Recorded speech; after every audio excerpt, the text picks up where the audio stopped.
belajar giat pada sesuatu yang menjadi passion. Passion itu bukan logika, tetapi pekerjaan pembelajaran yang harus dilakukan, dibikin gara-gara itu di dalam kebenaran. Temukan meaningful moment. Meaningful moment itu keadaan, kegiatan, pekerjaan, pembelajaran yang Anda merasa paling mampu, paling bisa, paling berdaya, paling pede, sesuatu yang gue banget gitu loh. Dan gitu. Nah, ketika Anda mengerjakan itu, ciri-cirinya gak capek, gak ngantuk, gak bete, gak males. Selalu powerful. Kalau gue dilakoni, boleh apa? Duitnya. Nah, kemudian apa ada? Harusnya ada. Karena Allah yang berfirman, laqad khalaqnal insana fi ahsani taqwim. Setiap anak manusia dilahirkan oleh Allah tidak ada produk gagal, selalu ada kelebihan, potensi yang mengantarkan dia untuk menjadi orang sukses. Nah, temukan itu, lalu jadikan itu identitas diri, ya, agar dikenal penduduk langit, dikenal oleh penduduk bumi sebagai siapa identitas diri Anda, siapa Anda, berdiri di bidang apa, di mana prestasi apa Anda, personal identity yang ingin dikenal oleh keluarga, oleh masyarakat, misbah sebagai apa.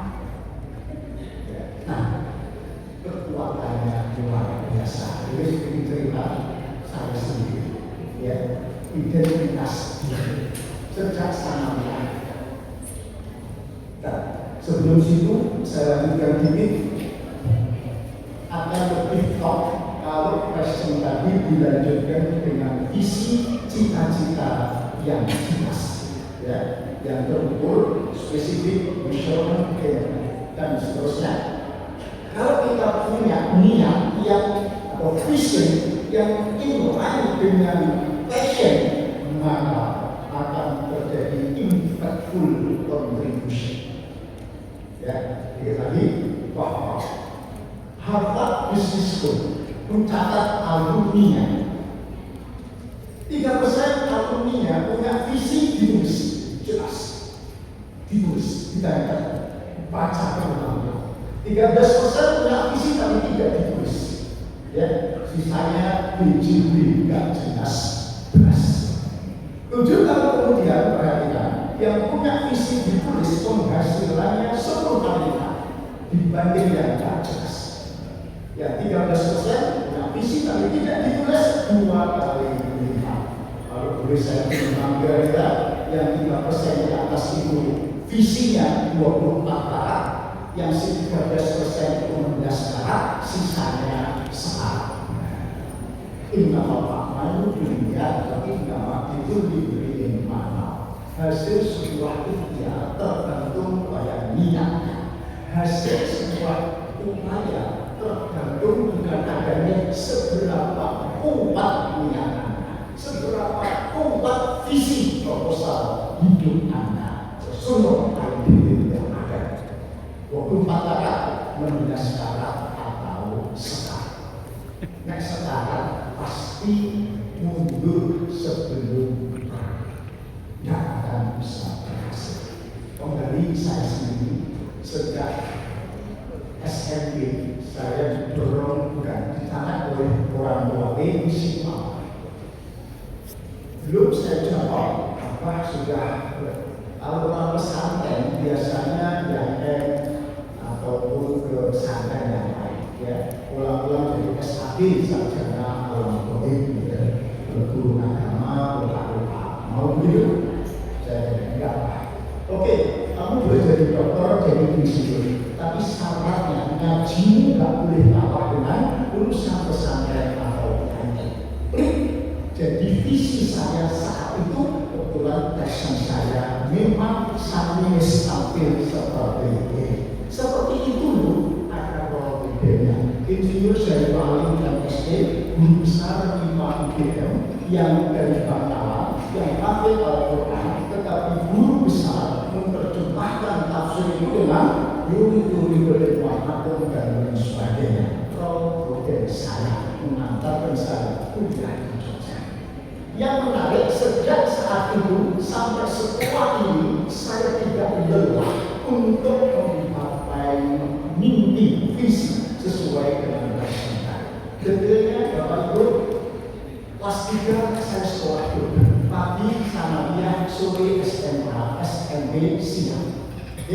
SMA negeri, sekolah sampai siang sore, malam saya belajar sendiri karena Bapak Mansur, tafsir hadis, balaghah, apalagi mustalah hadis, usul fikih, bahkan qiraah pun ditampilkan guru sepanjang SMA. Di UGM tahun pertama di Masjid Suwada, tahun kedua Masjid Muhammadiyah, ketiga HMI, 45 di Padepokan Budi Mulia.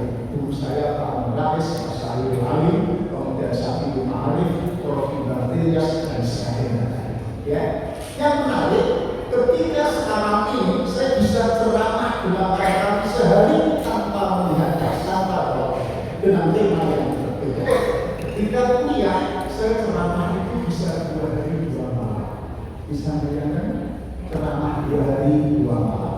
Jam 8 sampai jam 12. Hari kedua pesertanya sama, dosen mahasiswa jam 8 sampai jam 12 malam. Pernah dulu sampai subuh, karena ada yang non-muslim berdebat sampai subuh, masuk Islam, tapi subuh bisa ada. Berkali-kali malam semangat subuh, ceramah 2 hari 2 malam. Bisa bayangkan? Kira-kira apa yang membuat saya kuat ceramah 2 hari 2 malam? Apa? Kopi, bukan kopi, passion. Bu, Bapak, saya bukan maksud sombong riak gaya untuk menggambarkan betapa kuatnya passion, vision kalau kemudian ketemu pada diri seseorang. Ya, sampai setelah ini saya masih ada di passion. Maksud saya itu saja. Baik, terakhir saya kira ke depan ini negara ini butuh pemimpin dengan identitas dan terdidik. Kenapa? Karena sepertinya negara ini banyak dipimpin oleh politisi yang inkompeten, orang kata terdidik. Maka tidak di DPR, tidak di pemerintahan, banyak kita lihat pemimpin satunya rantina si pape rapate benar. Kemana yang benar tidak pernah disiapkan. Kampus saya harus mempersiapkan. Kenapa saya seperti itu? Sejujurnya yang kita pilih kemarin itu bukan pemimpin tetapi politisi.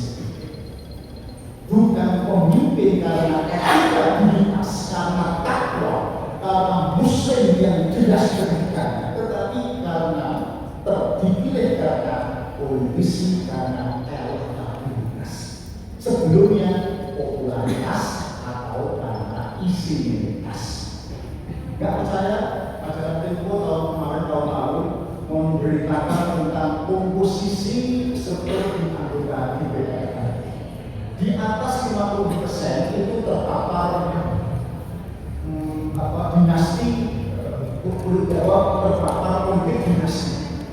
Anak saya pimpinan anak Bu Mega Ponakan itu Pak SBY anak Ponakan ya Mega juga itu 250%. Kemudian 70 lebih itu artis dan pelawak dipilih karena popularitas. Selebihnya pengusaha yang dipilih karena isibilitas. Kalau saya silakan cari 5-6 orang anggota DPR yang lahir dari masjid yang dipilih karena takwa dan etikanya. Ada yang bisa? Ada. Maka hasilnya pemimpin yang ingin terdidik kompeten akan ada kasus sendiri, masyarakat yang saling percaya. Kalau masyarakat saling percaya, sinergi kerjasama, joint venture apalagi ya, itu akan berjalan. Bahkan investasi luar negeri akan datang ke Indonesia. Sebaliknya dengan elektabilitas, tidak terdidik. Ya, kebijakan apapun tidak ada naskah akademik. Ada kebijakan yang ada naskah akademik. Artinya masyarakat terdidik ditinggalkan, ya, untuk mengkaji setiap kebijakan. Terjadi adalah business society, masyarakat yang tidak saling percaya. Maka biaya sosial, perjanjian kerjasama joint venture sulit untuk bekerja. Sudah dipagari dengan agunan, dengan akte notaris, dengan apa-apa, bisa dijamin banyak yang cocok, ya, banyak yang tidak bisa jalan karena masyarakat business society dipimpin oleh pemimpin-pemimpin yang tidak terdidik, tidak ada kajian keilmuan, maka kebijakan itu biasanya tidak berumur panjang. Mudah-mudahan panjenengan semua diberi kesempatan untuk memimpin negara ini ke depan dengan terdidik, dengan konsep, dengan etika, sehingga masyarakat kita seperti masyarakat Madinah yang trust society. Kayaknya Abdurrahman bin Auf tiba-tiba kaya ketika dia ke pasar, ya, kok tiba-tiba kaya, ditanya mau pulang, minta bayar dulu.